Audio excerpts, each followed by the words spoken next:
कौन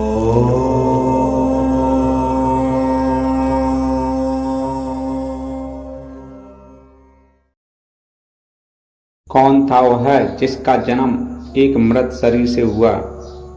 मित्रों, रामायण की कथा जितनी पवित्र है उतनी ही रहस्यों से भरी हुई। आज की वीडियो में हम लेकर आए हैं एक ऐसे पुरुष की कथा जिसका जन्म किसी स्त्री की कोख से नहीं हुआ, न ही किसी पुरुष के वीर्य से। उसका जन्म हुआ एक मृत शरीर से जो मृत्यु को चीरकर जन्मा। कौन था वह और कैसे हुआ मृत शरीर से उसका जन्म?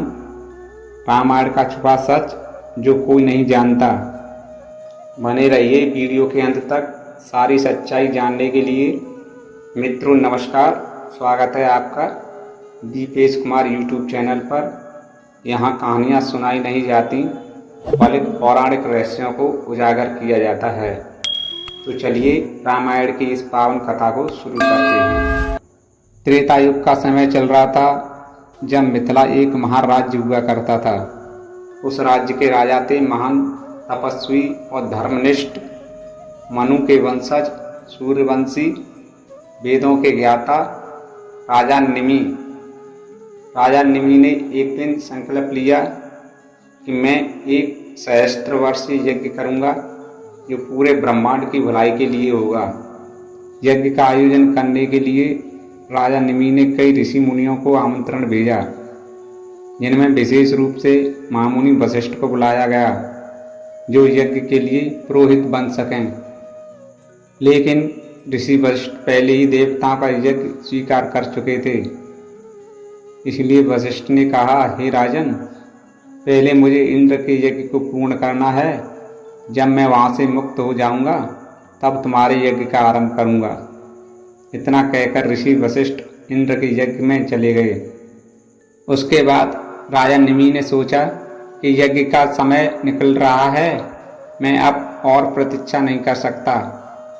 उन्होंने बिना ऋषि वशिष्ठ के यज्ञ आरंभ कर दिया। कुछ समय बाद ऋषि वशिष्ठ इंद्रदेव का यज्ञ संपन्न कर राजा निमि के पास आए और देखा यज्ञ चल रहा है बिना उनके। तो उनकी आंखों में क्रोध की अग्नि जल उठी और निमि से बोले, राजन, तूने मेरा अपमान किया। तूने मुझसे वचन लेकर मुझे तुच्छ समझा, इसलिए मैं तुझे श्राप देता हूँ, तू इस शरीर को इसी समय छोड़ दे। राजा निमि ने उसी क्षण अपनी आंखें बंद कर ली और उनका शरीर मृत होकर गिर पड़ा। यह देखकर सभी ऋषि ब्राह्मणगण स्तंभ रह गए। लेकिन यज्ञ नहीं रुका। अब यज्ञ पूरा हुआ, लेकिन राजा निमि का शरीर निष्क्रिय पड़ा रहा। वह मरा हुआ था, परंतु उसके शरीर से दिव्य तेज प्रकट हो रहा था।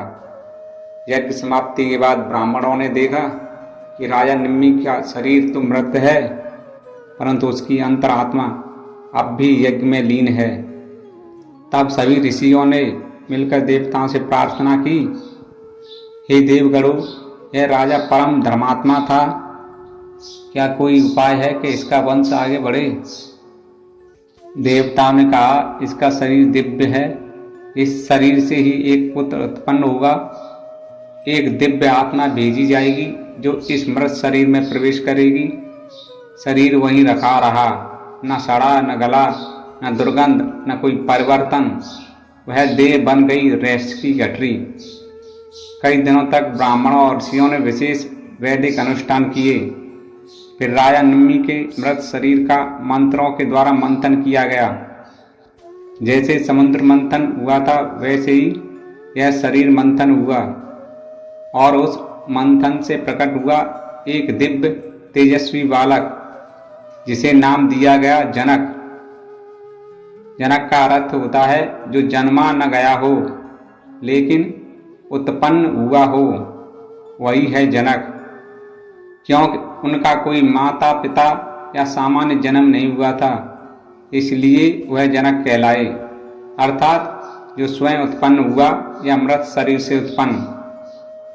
मित्रों, इस असाधारण जन्म के कारण राजा जनक को संसार की माया और मोह कभी नहीं बांध पाई। उन्हें बचपन से ही ब्रह्म ज्ञान में रुचि थी। वही जनक आगे चलकर माता सीता के पिता बने और मिथिला के राजा। विदेह भी कहलाए, यानी जिसका कोई देहाभिमान न हो। तो मित्रों, ये थी कथा उस महान आत्मा की जो मरे हुए शरीर से उत्पन्न हुई। राजा जनक के जन्म की कथा हमें सिखाती है कि जन्म शरीर से नहीं, चेतना से होता है। लेकिन मित्रों, अब एक बड़ा प्रश्न आपके दिमाग में उठ रहा होगा कि वह आत्मा कौन थी जो राजा निमि की देह में आई। क्या वह सामान्य मानव थी या कोई योगी या कुछ और? अगली कड़ी का इंतजार कीजिए।